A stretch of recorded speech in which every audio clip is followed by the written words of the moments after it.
सोहेल पठाण मी इंस्टाग्रामवरती गुन्हेगारी प्रकाराची रील बनवलेली, त्यामुळं आमच्या सगळ्यांवर कारवाई झाली। आमच्या सगळ्यांना इथं आणलेलं आहे।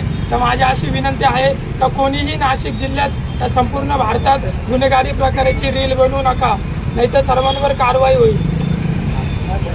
नाशिक जिल्हा, नाशिक जिल्हा, नाशिक जिल्हा। सोशल मीडियावर रील्स बनवून व्हायरल करून दहशत निर्माण करण्याचा प्रयत्न करणाऱ्या जेलरोड परिसरातील कॅनल रोड आम्रपाली झोपडपट्टी भागात राहणाऱ्या 5 जणांना उपनगर पोलिसांनी अटक केल्यानंतर त्यांची आज दिनांक 14 ऑक्टोबर रोजी दुपारी 2 वाजता धिंड काढण्यात आली आहे।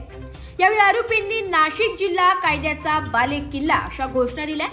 उपनगर पोलिसांनी केलेल्या या कारवाईमुळे रील्स बनवून दहशत निर्माण करून आपले साम्राज्य निर्माण करण्याचा प्रयत्न करणाऱ्यांना पोलिसांनी चांगलाच दणका दिलाय। नाशिक की गुन्हेगारी जानलेवा है रे, सरळ घरात घुसून सामान अडकवतो रे, अशा प्रकारचे रील्स बनवून सोशल मीडियावर व्हायरल करून दहशत निर्माण करण्याचा प्रयत्न सोहेल पठाण, गौरव भामरे, आदित्य हिरे, किशोर चव्हाण, विनोद गुगे यांनी राहणार कॅनल रोड, आम्रपाली नगर, झोपडपट्टी सोशल मीडियावर रील्स व्हायरल करून दहशत निर्माण करण्याचा प्रयत्न केला होता।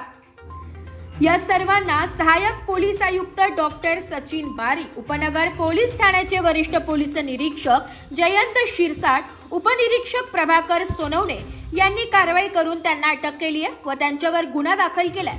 या सर्वांचे काल मुक्तिधाम व जेल रोड, कॅनल रोड या परिसरात धिंड काढण्यात आली। यावेळी आरोपींकडून नाशिक जिल्हा कायद्याचा बालेकिल्ला अशा घोषणा देण्यात येत होत्या। उपनगर पोलिसांनी केलेल्या या कारवाईचे सर्वत्र स्वागत होत आहे। सोहेल पठाण मी इंस्टाग्रामवरती गुन्हेगारी प्रकाराची रील बनवलेली, त्यामुळं आमच्या सगळ्यांवर कारवाई झाली।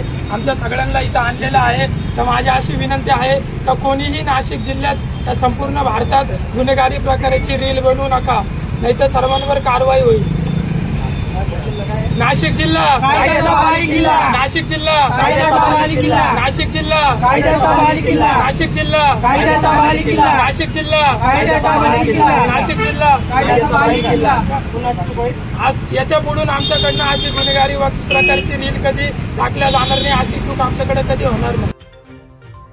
जागर जनस्थानसाठी प्रतिनिधी संदीप नवसे, नाशिक।